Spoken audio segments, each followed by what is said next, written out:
I'm Christy Hemingway, host of Ed Curation, a part of the Education Podcast Network, just like the show you're listening to now. Shows on the network are individually owned, and opinions expressed may not reflect others. Find other interesting education podcasts at edupodcastnetwork.com.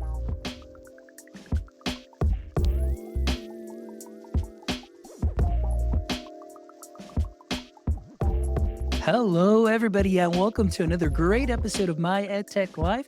Thank you so much for joining me on this wonderful Tuesday, or it may be well into Wednesday, depending on where you're joining us from around the world. But wherever it is, thank you so much, as always, for making My EdTech Life what it is today. And as always, thank you so much for all the likes, the shares, the follows.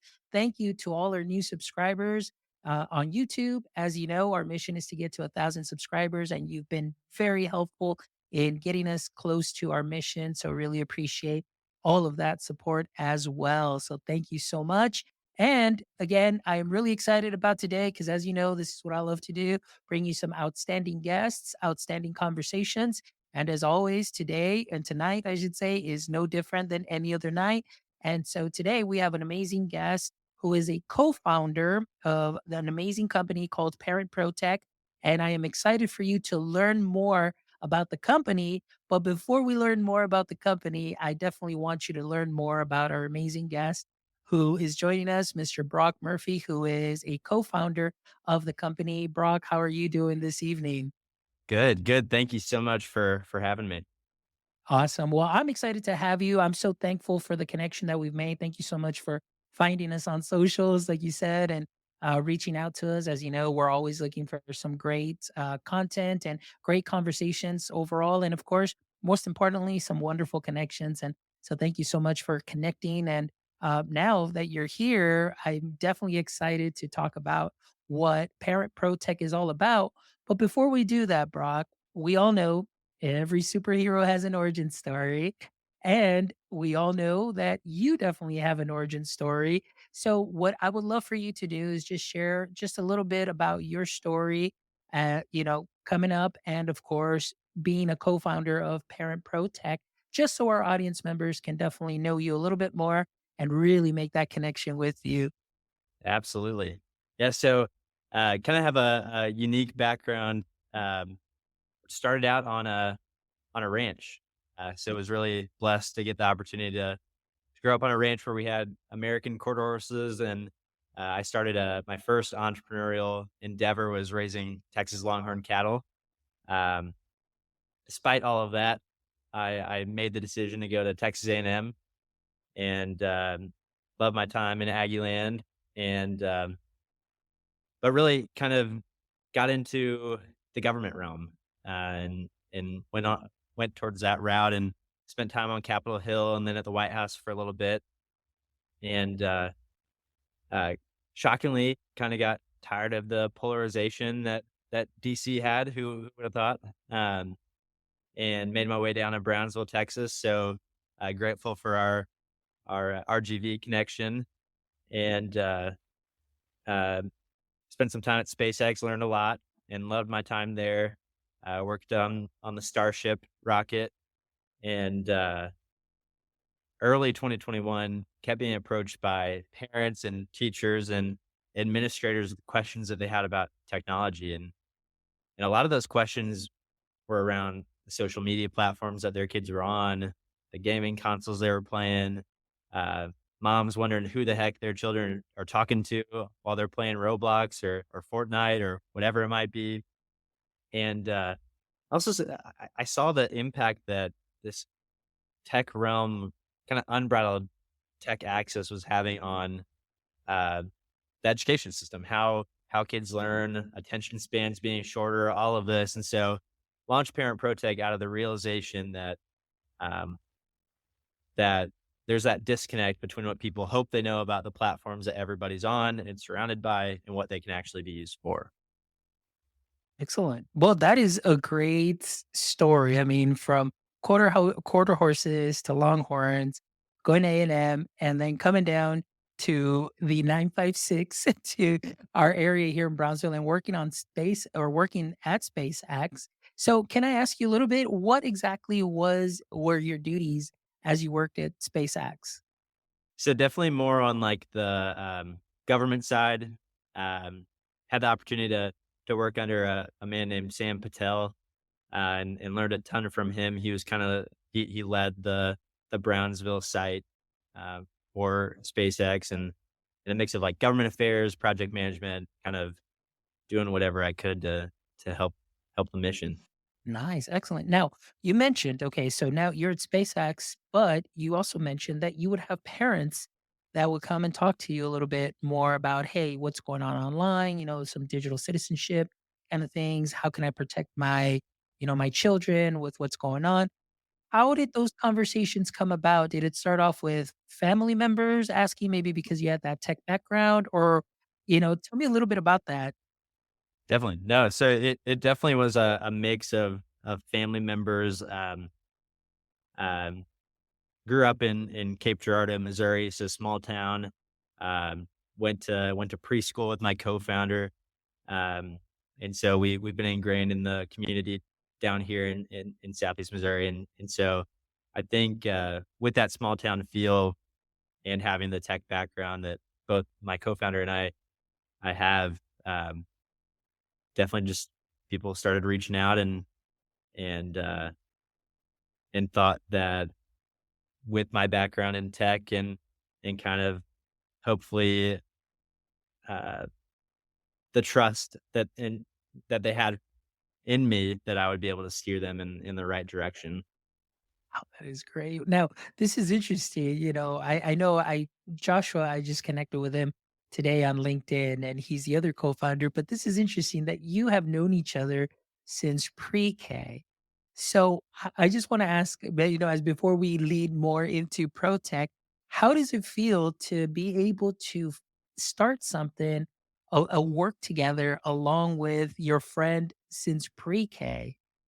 So actually, different co-founder, uh, Oh, Joshua is our creative director, but okay. the co-founder, uh, it's definitely got its ups and downs.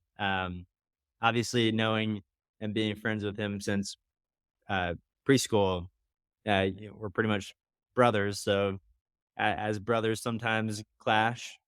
That can sometimes happen, but at the very end of the day, though, like I have complete trust in his ability, and I'm his biggest cheerleader. Um, and it kind of goes back to one of my favorite quotes that I first heard from Dr. Ben Carson when I was in DC, but it was "The rising tide floats all boats." And so I think um, especially with co-founders, colleagues, got to build each other up and keep pushing towards the mission. And lucky for us, we have I've got goosebumps just about to talk about it. But lucky for us, we're in a position to really impact the health and safety, wellness of kids all around the country, all around the world.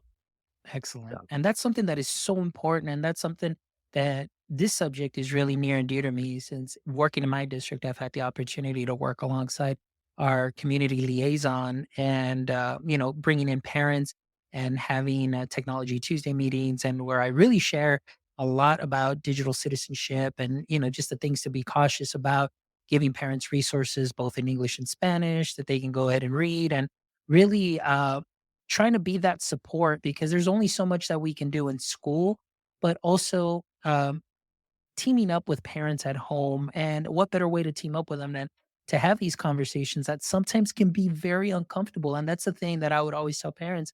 Some of the things that we're going to talk about can be very uncomfortable because you may think, well, this will never be happen to my son. My daughter will never do this. They're too young. I'm always watching them. But when I share resources with them and I share articles and I'll share videos with them, they kind of get shocked. And even themselves kind of get shocked, like, ooh, like I've done that before and things of that sort. And so this is definitely something that is right up my alley. And I'm really excited to learn more about this. So, Brock, tell me a little bit more. Like you said, you started the company, it all started with people asking you for that support with the background that you have.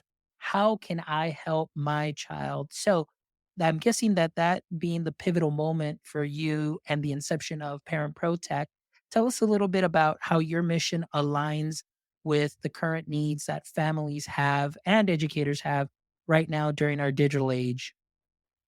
No, and we align perfectly, and we say it every single day.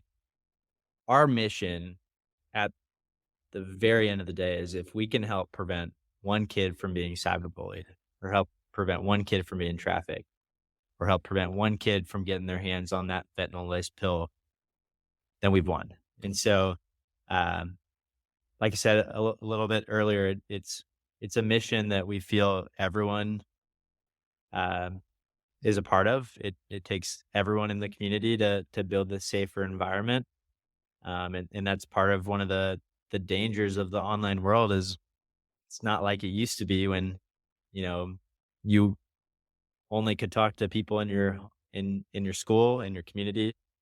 Um, I mean, I touch base with one of my best friends in Paris, but from Lebanon all the time, and so uh, with this connectivity comes so much more that you just have to be more diligent of, and definitely uh, just take heart in knowing the gravity of the situation.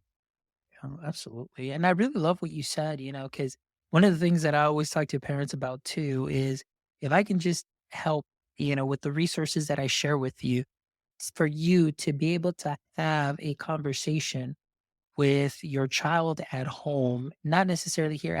And many times in our area, the parenting is always like, just give me your phone and you better not be doing this and so on. Instead of really answering the why you need to be very careful. So the mission for me was really to share these resources with parents and having those tough conversations with them so they can go home and be prepared when these things may arise, or just to simply be able to give good counsel to their child and build that trust. Because many times it's very difficult for a child to, come and speak to a parent because they know that they're going to get into some sort of trouble and so on. So, my mission, I would tell parents, my mission is that with these resources that I share with you, if we can just get your kid, whether it's your son or your daughter, to just pause for 3 seconds before they click send on whatever it is that they're gonna be sending, whether it's something inappropriate, like you mentioned, maybe a bullying message, or maybe some sort of inappropriate pictures, inappropriate content, whatever it may be, then we've done our work where they kinda realize like, "Whoa, this has long-term consequences," and so on. So Brock, tell us a little bit about, or excuse me, a little bit more about Parent ProTech and, well, the resources that you have available to help educate our student body, and the resources that are available too that parents may have or be able to get their hands on too as well. Yes, and so and I think you hit the nail on the head about the conversations and the importance of you know if you're a child. I mean, reports came out that the average age that a kid views pornography is 12 years old. But in our independent research, we're seeing that number is closer to 8 years old. Um, and also, I mean, reports from the U.S. Surgeon General on kids who spend over 3 hours on social media a day face double the risk of depression and anxiety than kids who don't. And the other stat that I think is really crazy is FBI reports that say there are over 500,000 online active predators each day. And so we definitely have to have these conversations in school, at home, to make sure that kids realize what's out there. Because I know when I was in high school, I had this view that everybody's good, everybody wants what's best for me. No one's going to take advantage of me. Why would people do that? And it's kind of that tough realization, especially for a parent, um, to kind of have that conversation. But better to have it than not, and risk what that unknown is. And so with that, Parent ProTech, we really built a platform where um, we work to empower parents, educators, students in safely navigating technology, but also taking advantage of all of the amazing opportunities that this tech realm has for us. And we kind of have 4 areas that we've been focusing on. One of which being kind of an on-demand library for parents to turn to when they need help understanding AI or streaming platforms or social media or um, gaming consoles. And so I'll show really quick just a little peek at our parent library, course library that we've built. And so bear with me really quick. Yeah, that would be excellent. So parents can see and all of us can see what it is that you'd have available because that's the most important part, the availability of resources that can be very helpful. All right. So tell us what we're seeing here, Brock. Yeah, so this is our on-demand library. Think Netflix or Apple TV Plus, just on demand, always up to date. We've got content in English and Spanish. Working on Arabic next. But we cover trending topics like Roblox. We interviewed a neuroscientist looking at the impact of tech on the brain. As we talked before, we've got all of our AI content helping people understand kind of the good, the bad, the ugly about it.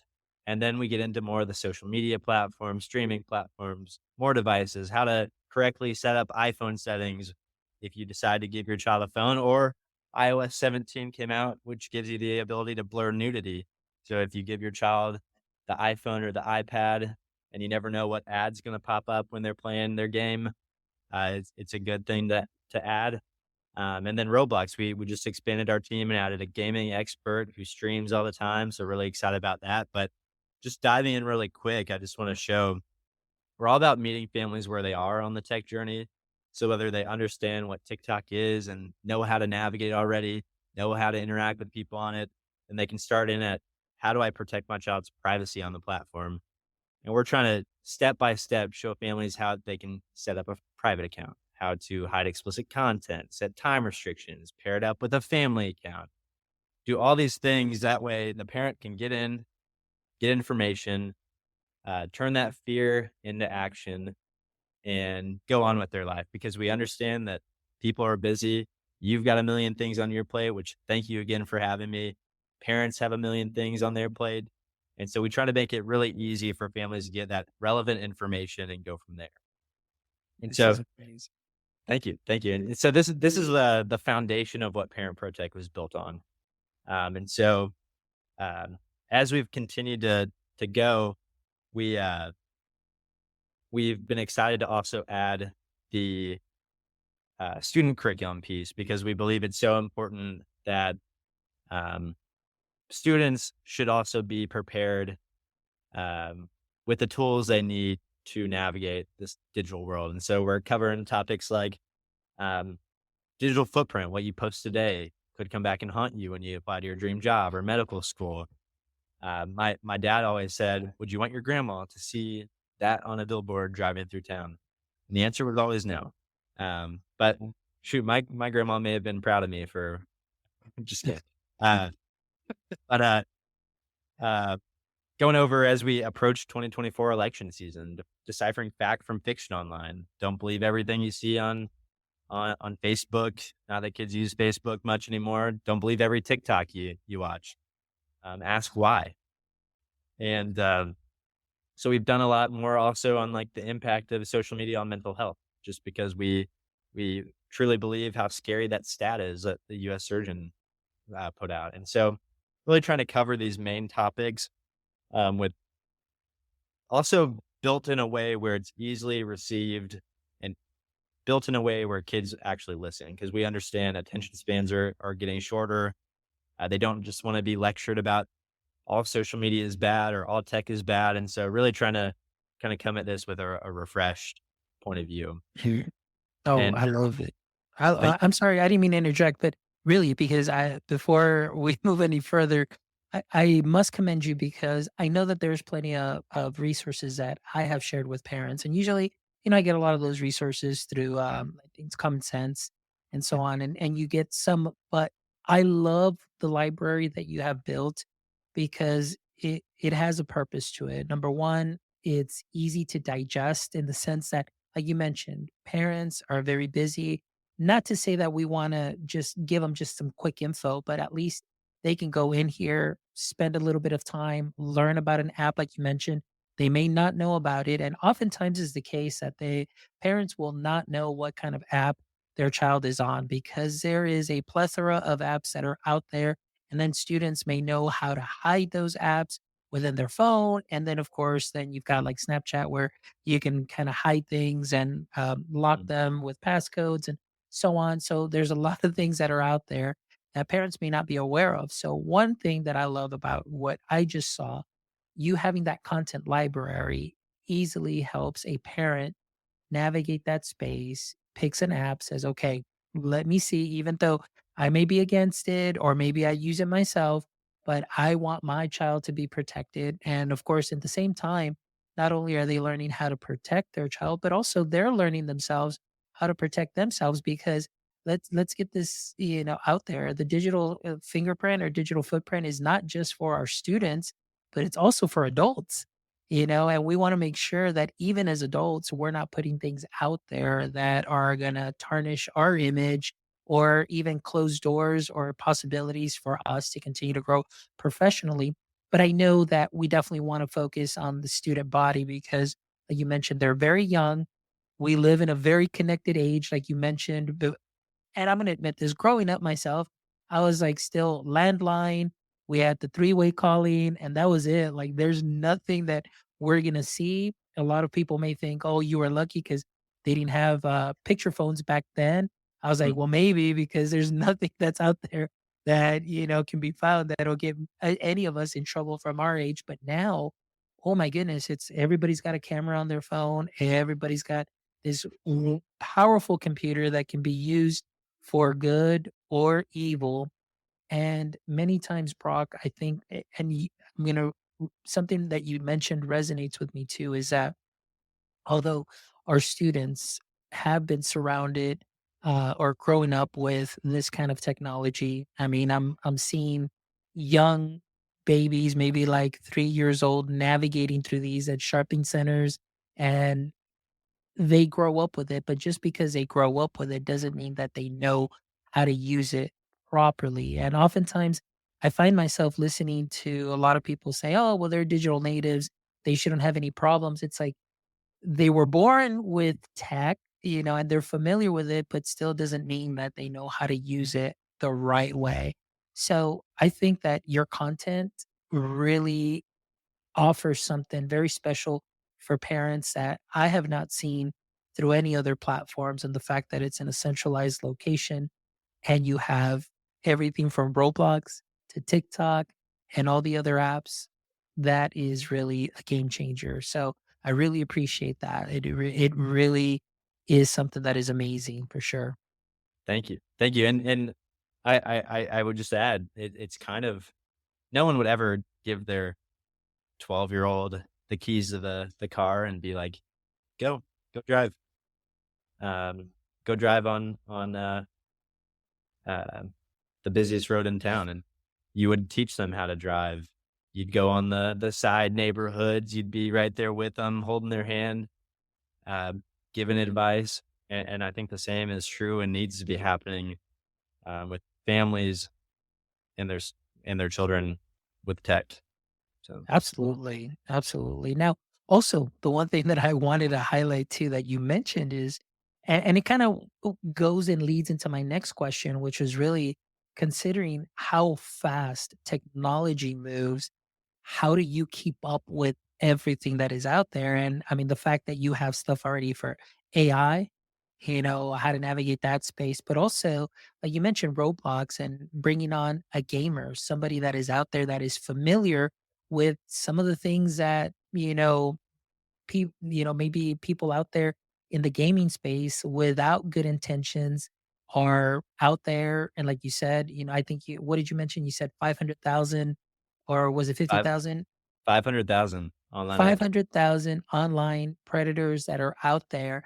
And just the fact that you have somebody that is an experienced gamer and has probably seen or heard a lot of that, chatter that happens and so on.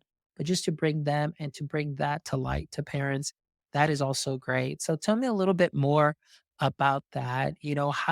How far ahead do you look? How do you prepare? Because What's in today is old news in a week and now something else comes out. How do you all stay abreast of everything that is out there? I'd say that's one of the biggest parts of what we have to do at ProTech is, um, and is one of the reasons why I believe that it's important to have the subject matter experts that are playing the games every day, or the marketing gurus who are on these platforms every day. And so we've got the subject matter experts. We've got our team every Monday has a weekly review of all of the platforms to make sure no major changes have been added, no features have been added that could be harmful. Um, and I mean, the other thing I'd mention is, like, we went up to the Apple corporate office in Chicago a few weeks ago, and we were able to present more about our work, our partnerships with schools like Idea Public Schools in the Valley, um, and some of the insights that we're gaining through that. But I say that just to say that we're trying to we have a door that's always able to be open with these tech companies that are building products that kids are going to be using or that families are going to be using, and always happy to give our feedback on kind of features that they may want to think a little bit more on before they launch it. Um, and so definitely trying to have that open communication with platforms as much as we can. Um, uh, and I will say some of these platforms will listen, but will they actually they'll join the meeting, but will they actually listen? That's another question. But like Apple has been awesome, really awesome to work with. And to just get time with their team and soak up all that knowledge has been really, really awesome. So That is great, and that's so good to hear that, the fact that you have that open communication and building those relationships. And like you said, it's true. There are people that will have a seat at the table, but once they leave that table, it's up to them at their own discretion what they want to do, whether they want to follow through or not, or just, at least show face that they're thinking that they are. But at least you have that. And I think, like we were talking about earlier, at least you're having those talks, you're, planting that seed. And maybe in the near future, then those things can change. But at least there is that influence there, similar to myself, sharing something with a parent, it may not land right away with the student, but as the parent continues to share those resources or something that they learn, eventually, there might be a change in habits or a change of behavior in a positive way. But sometimes it does take some time, but hopefully it does happen sooner than later. So that's great. So, Brock, now I know that you do a lot of work down here in the Rio Grande Valley, and I know you worked with Idea Public Schools, and I know that you mentioned another school or institution that you were connecting with earlier this week, or actually earlier today. So, I want to ask you, how has Parent Pro Tech been able to expand the platform from where you're at, home base, now down here to Texas? And if you can tell us a little bit more of where you're currently expanding into, that way our audience members who may be listening that might be in those areas can maybe reach out to you and say, hey, we're in this area and we'd love to partner up or learn some more. no, and so right now we're really heavy in Texas, Louisiana, Illinois, Missouri, um, Florida, and we've got a few schools in New York that are signing on. But we're really excited because we have the opportunity to work with just about over 150 schools today. And so, um, having only launched the company in 2021, I feel like we've come a long way, and have come across some of the most inspiring educators. I've that again, it gives me goosebumps thinking that there are such good people raising up the next generation and teaching the next generation.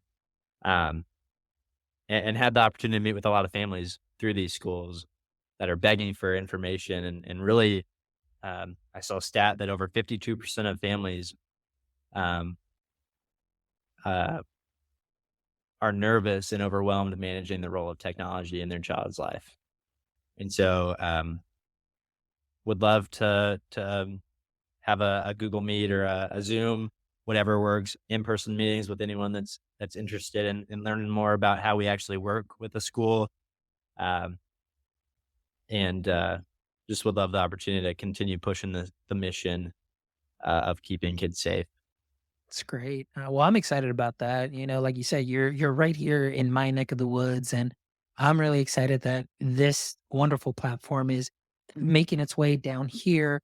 And again, it's a very important area, and it's a growing area too as well. So I want to ask also, just because me being from this area and understanding that the dominant language here would be Spanish for the most part, are your resources available in other languages? Yes. So our first priority on the translating side has been Spanish. So we've got a Spanish team, Joshua on the team, our creative director.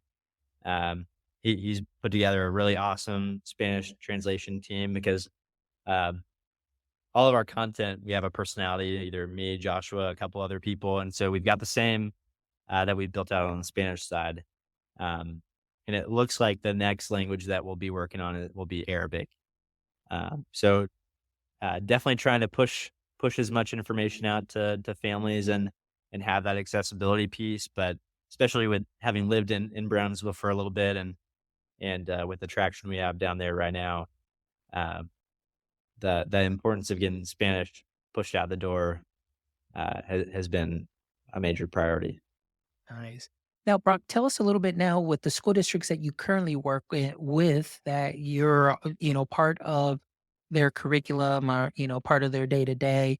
Can you share maybe any success stories? Maybe, if any educators or parents have reached out to you, I would love to hear some of that because again, doing this also down here in a different way than you, it's always great when we get those parents that come back and say, hey, I had that talk with my child or hey, I was able to learn this and so on.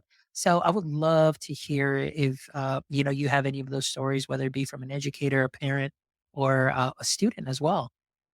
Absolutely. Well, and I've got two that I just came to mind. One of which, and I didn't mention earlier, but in addition to our work, the library, the curriculum, we've got a newsletter that goes out every other week, and then we try to do either in person or virtual presentations to families at the school, kind of as a way to like rally people around, kind of call them to action on the importance of being more aware and engaged and kind of what's out there. And we got a lot of support from a couple district attorneys in Texas, Cameron County District Attorney as well, being one of those. And so, I mean, every presentation we do, parents are shocked by the stats that I went through earlier, um, and also shocked at some of the quotes that we put up on slides, which one of which is from one of the co-founders of Snapchat, uh, who said in an interview the reason why he created the platform was because he wanted to send pictures to girls that would then disappear. And so it's no surprise to me that one of the biggest platforms with issues impacting our kids today is Snapchat that was created with ill intent. Um, but one of my favorite stories that we've had so far was only a month and a half ago, where one of our school leaders reached out about if we could help meet one on one with a parent who had a child who was kind of struggling with technology, a healthy relationship with technology, and she just needed help with navigating uh, that at home personal tech journey. And so we hopped on a Zoom with her, and I think we had scheduled 30 minutes, but we went an hour and a half or almost 2 hours with her, and we we saw that she had tried putting parental controls on the iPhone, the iPad, um, but somehow he had gotten the password to bypass everything, and but we quickly found out that he was accessing platforms like OnlyFans and other was in a inappropriate kind of text with uh, sexually text with random people from around the world.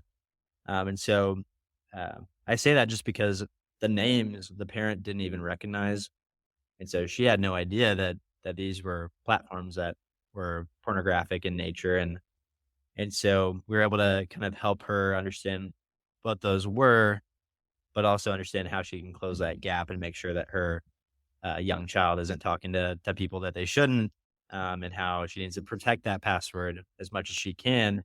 But then here are a couple tools and some of our favorite resources that we like to push out to, like Sphero robots. If your son loves to code, let's get him doing things for good. If he loves spending time with technology, then let's push that passion for other places where he can learn how to code better. And uh, found out we also met with that child and found out he had a love of SpaceX, and so I got to talk rockets with him and Raptor engines, Merlin engines, all of that, and so uh, definitely I think I love that story just because we were in the lowest moment of a child with technology, but then we were able to kind of pivot that, and look at all of the good that technology can bring.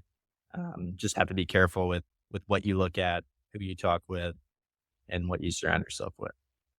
Nice. That is great advice. And that's definitely a great story. And it's so important, like you said, because that's all it really takes sometimes, Brock. Just being able to, as a parent, have that resource available that when you do see, just maybe a change in behavior, maybe isolation, things of that sort. I always tell my parents that I work with, I say, look, a lot of times you may think, oh, well, it's because they're in that age. They're at that adolescent age and they isolate themselves and so on. I said, you don't know that. And you're not, it could be very different. And especially if they're isolated for long periods of time with technology, whether it's their iPad and so on. And it's interesting, being an educator myself, actually not in the classroom for the last 7 years. However, when I was in the classroom as a sixth grade teacher, students coming in, like, "Oh, yeah, we were on WhatsApp till, like, 4 in the morning and on the iPads and this and that." I didn't know until then that I was like, "Wow, there are some serious problems that are happening here," that can occur because at that time nothing good can happen, during those times, and especially parents being asleep, and then, of course, students on devices and so on. And you did notice a change, a lot of attitudes, and then little groups of friends and cliques. One day they're together, the next day they're disbanded, and Mhm. but they're so open about it. It's like, oh yeah, we were on this and this and this, like no regard, like not a care in the world. And it's interesting, now like you mentioned this that that for this child, all it takes sometimes is just having that conversation and as difficult as it may be, either for a parent, but also to have that support. Like I mentioned, just, your video library and then be able to, change that attention to this bad part of technology and change it for good. That's wonderful. And that's all it takes sometimes. But obviously, Parent ProTech offering resources, that's definitely a huge plus and a bonus. So I really appreciate that. Now, I want to ask you before we kind of start wrapping up, just a couple more questions. And what is it that you see as far as your long term vision for Parent ProTech? As the technology landscape continues to change so rapidly, where do you see yourself going? Maybe within the next 6 months to a year, as you continue on your mission. So one of the major things we're starting to work on is more like the personalization piece. So based off of like the grade that your student is in, being able to tailor the most important uh, information that that family should watch and kind of dive into. Also taking into account like what type of device they have. Do they have an Xbox? Do they have a Nintendo Switch? Kind of really diving into that personalization piece. And I think with that, we're able to protect uh, the time of our users, of our parents, of our educators. And so definitely want to continue pushing along that route. Um, and then we kind of just want to continue being that one stop shop for families to go to when they need help with when they realize their son has a addiction to TikTok, won't quit doing TikTok dances, or and they hop on, watch the content, put restrictions in place, move on until they realize their daughter has an issue with Snapchat, and they hop on, watch, act, move on. And so definitely want to continue being that kind of go-to spot for families, and then really expanding on the curriculum piece too, because um, we believe that, I mean, tech isn't going anywhere. You and I beforehand talked about the amount of AI tools now that are out there, and so there's going to be more social media platforms that pop up, more AI platforms that pop up, more gaming consoles that pop up, and games with those gaming consoles that pop up, and so uh, we'll just have to continue to push hard and stay up to date, and uh, keep getting that feedback from families and educators too to make it better and better.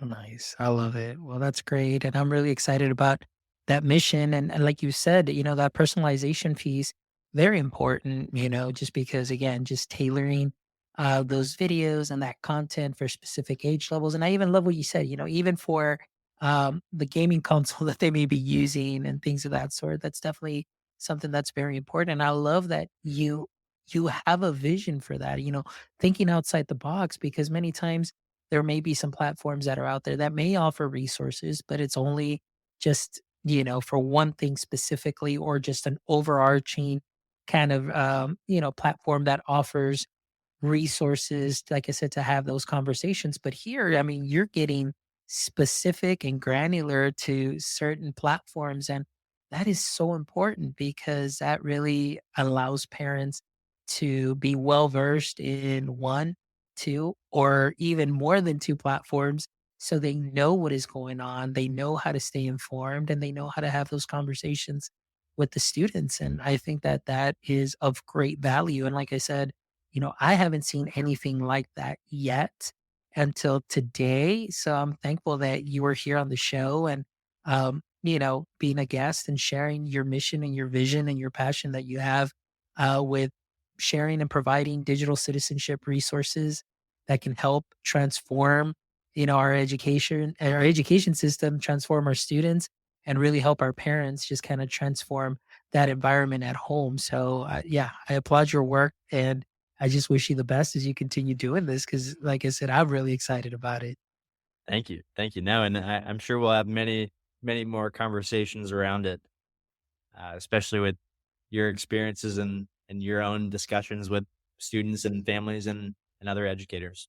Absolutely. Well, Brock, thank you so much for being here and being a guest. Like I said, this was a great conversation. You're definitely speaking my language. And this is one of the things that I am most passionate about, which is helping parents providing them with resources that can help them. And this is definitely a platform that is worth sharing and worth, putting out there, for school districts to know about, parents to know about, students to know about.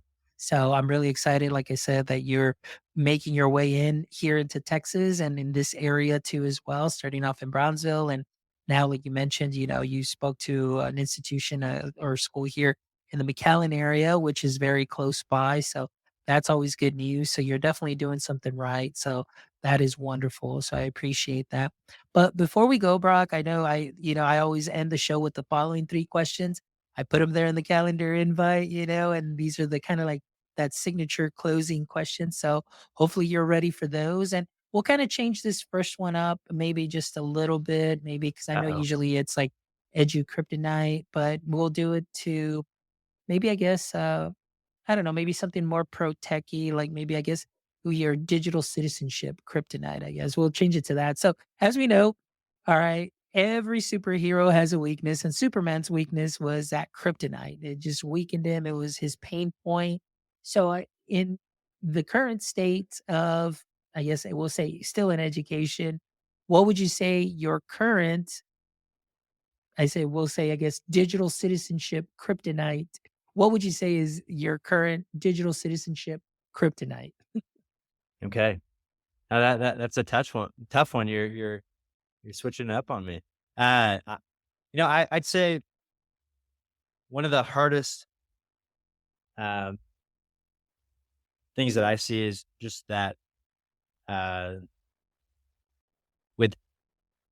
with the digital realm is, and specifically with parents, is the impact of like peer pressure along with it, and kind of these binds that it puts a family in, where if so and so's parents let them have it, then you need to let me have it too, or you know what I mean? It just puts that pressure on the parent, and we understand that we're in a day where, if you don't have a text text chain with blue text, iMessages, uh, kids sometimes bully others because of that, and so I think the peer pressure piece is probably my biggest fear, and I think is where we see a lot of the issues around public safety, student safety right now. Yeah, absolutely. I agree with you 100% that peer pressure. You're absolutely right. That is definitely one of the biggest things that we definitely talk about, just that influence, that outside influence and how powerful that can be and how almost impossible it may feel to overcome, especially because that's your clique, that's your group you're trying to fit in. And yeah, it's definitely a great point. So thank you for sharing that, Brock. All right, question number 2. If you could have a billboard with anything on it, what would it be and why?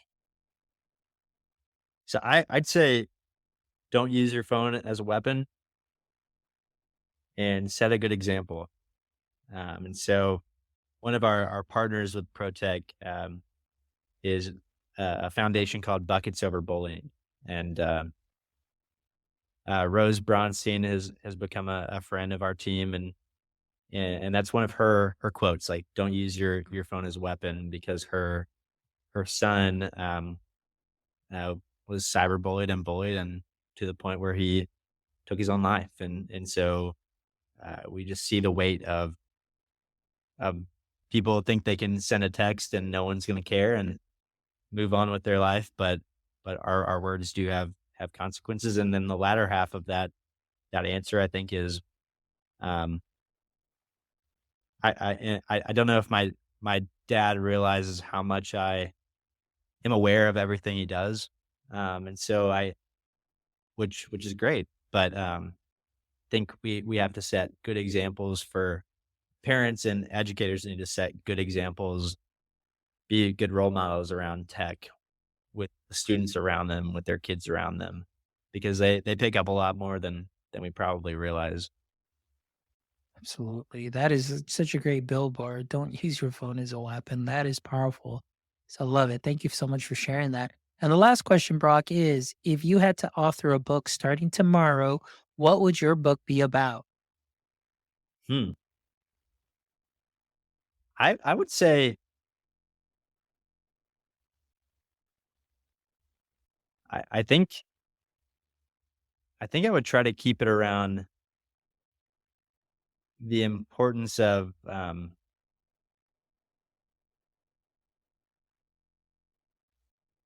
teamwork, and kind of goes back to that rising tide floats all boats, but the importance of like building people around you, building that like personal board of directors that you can always turn to, um, building that group of professionals that you can always turn to, and so kind of around mentorship and teamwork, and kind of building the people up around you, and the importance of having those people that can tell you no from time to time, or not afraid to tell you what you don't want to hear, and so the importance of that mentorship in life.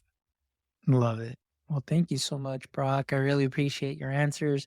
I appreciate your time spent here with me today. And like I said, I'm definitely very excited about your work that you're doing. And again, this is such a great platform, and it's so good to see that there's a team out there, you and your team, that are putting these videos together, some amazing resources for parents to watch, and that can be all part of a school district. So I beg of you, all my educator friends, all those decision makers that are out there, please make sure that you check out ProTech.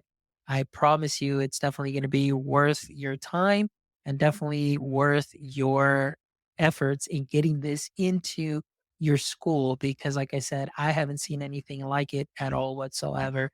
And that is a wonderful resource for your parents and your students and your educators as well. So please make sure you check them out.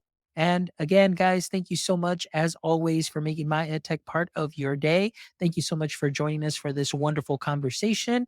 And please make sure that you stop by our website at myedtech.life, where you can check out this amazing episode and the other 254 wonderful episodes, where you can find creators, educators, education practitioners, entrepreneurs, founders, co founders. I promise you, you will find something just for you where you can take some knowledge nuggets from and sprinkle them onto what you are already doing great. So please make sure you visit our website at myedtech.life, myedtech.life.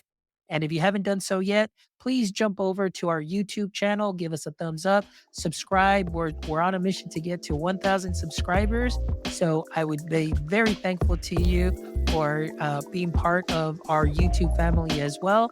And if you haven't done so yet, please make sure you follow us on all socials at MyEdTechLive. We definitely appreciate it. Connect with me, send me a DM. You know, I'm always available to just for a chat. So again, just reach out at any time. So thank you guys for all of your support. And my friends, until next time, don't forget, stay techie.